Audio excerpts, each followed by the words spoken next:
History টিভির বিতর্কিত বাংলা সংবাদে আপনাকে স্বাগতম। জান্নাতের দরজায় তালা দেয়া আছে, তাহলে সেই তালা খুলবে কি দিয়ে? এই নিয়ে কুরআন এবং হাদিসের বিতর্ক। কেউ বা বলেন জান্নাতের চাবি হলো নামাজ। আসসালাতু মিফতাহুল জান্নাহ, সালাত হচ্ছে জান্নাতের চাবি, হাদিসটি সহিহ। কিন্তু একটা হাদিস আছে যেটা লোকমুখে খুব বেশি প্রচলিত, আসলে এটি হাদিস না, সেটা হচ্ছে আসসালাতু মি'রাজুল মুমিনিন, সালাত হচ্ছে মুমিনের মে'রাজ। এই মর্মে কোনো সহিহ বর্ণনা আসলে হাদিসে পাওয়া যায় না। তবে হ্যাঁ, সালাত জান্নাতের চাবি, হাদিসটি সহিহ। আবার কেউ বা বলেন জান্নাতের চাবি হলো কালেমা। আসসালাতু মিফতাহুল জান্নাহ, এই হাদিস জয়ীফ।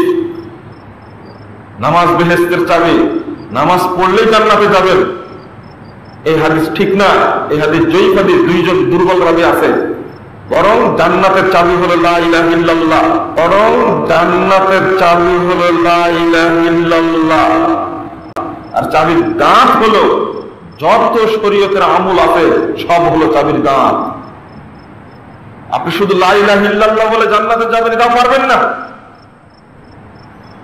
এটাই জিজ্ঞেস করা হয়েছিল ওহাব বিন মুনাব্বাহকে, আলাইসা লা ইলাহা ইল্লাল্লাহ মিফতাহুল জান্নাহ, লা ইলাহা ইল্লাল্লাহ কি জান্নাতের চাবি নয়? তিনি বলছেন বালা, অবশ্যই জান্নাতের চাবি। তবে শুনো, লিকুল্লি মিফতাহিন আসনান, প্রত্যেক চাবির কিন্তু দাঁত আছে। তুমি দাঁত যুক্ত চাবি যদি নিয়ে আসো, ফতিহালাক, তোমার জন্য খোলা হবে জান্নাত। আর যদি দাঁতবিহীন চাবি নিয়ে আসো, তাহলে জান্নাত খোলা হবে না।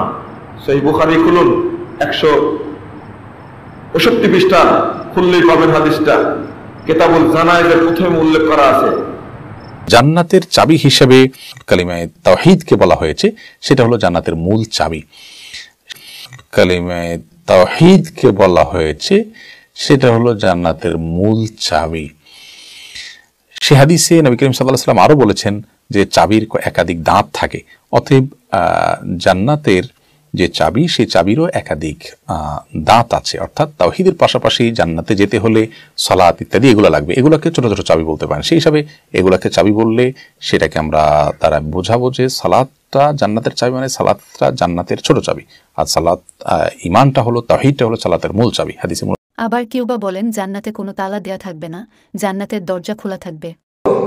যে নামাজ বেহেশতের চাবি, তো বেহেশতের চাবি মানে কি? তাহলে বেহেশতের চাবি থাকলে তালাও আছে।